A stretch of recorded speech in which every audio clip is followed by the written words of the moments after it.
she's a director. She's a director? Yeah, and producer. She's tough. Okay, she's...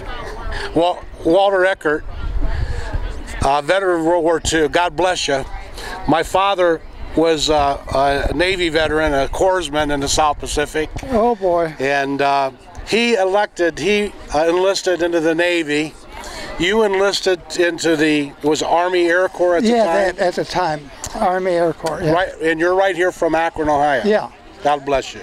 Now, when you enlisted, you weren't initially assigned to the B29. Oh, no, that was long before they were flying the B29. I see. You enlisted 42, 43. I see. And you found yourself stationed in Texas, was that correct? Texas and Oklahoma. Nice and flat? I entered it in Oklahoma as a BT-13 flight instructor, teaching cadets how to fly the BT-13. And that had to be pretty daring for these young men that didn't know how to fly, and you were in the back with your eyes shut? No. Okay. I was fortunate. The 9 months I was an instructor, I had all good classes of cadets.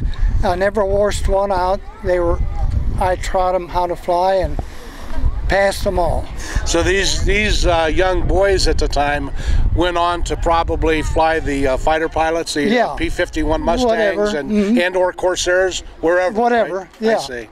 And of course, I was mentioning earlier how historic this airport is, because the Corsairs, you being from Akron, they all came from the hangar right behind us. Yeah. So later. Then after the war, Shorty Fulton, we had an air reserve unit here for about a year or two. He was quite a character. Did you know Shorty? Colonel Fulton. Oh, Colonel Fulton. Yeah, I never heard him call. Didn't know that. Now, after your period in time as a flight instructor, you had the opportunity to be part of this beautiful bird behind us, the B29. Tell us about that, Walter. Well, in the end of 1945, they cut back on pilot training, and a lot of us pilot instructors were sent over to B29 Flight Engineering School. And that took 5 months. We had to go 3 different airfields to learn the hydraulic system, electrical system, all the systems on this plane before we were put on it to be a flight engineer. Flight engineer we would call that a maintenance man, so to speak. Yeah, we had a panel. We had a panel for the flight engineer behind the co-pilot. And we told the pilot, we had all the control, not the controls, but the instruments, and told the pilot and co-pilot what to fly. You're getting low on fuel, or the instruments, which we kept them up to date. And sounds like a pretty important job. It was. Well, God bless you, Walter. Okay. Thank you for your service. Oh. And we owe a lot to what we all consider the greatest generation. And I spent 37 months in the service and never got overseas. Well, I was always instructing or being instructed.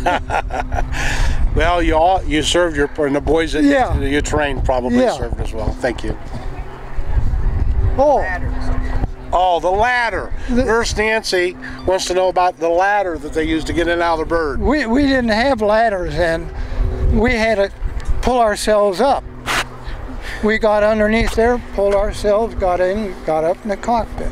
So I guess the first part of being any part of the B29 is you had to be able to do chin-ups. Yeah. Thank you. Nurse Nancy, are you happy now? We were all young and healthy. That's exactly right. That was it. Well, again, God bless. I couldn't do it today. So many of our World War II veterans, we owe them all our God-felt thank you. Yes. And seeing them around here, an awful lot of them. Yes.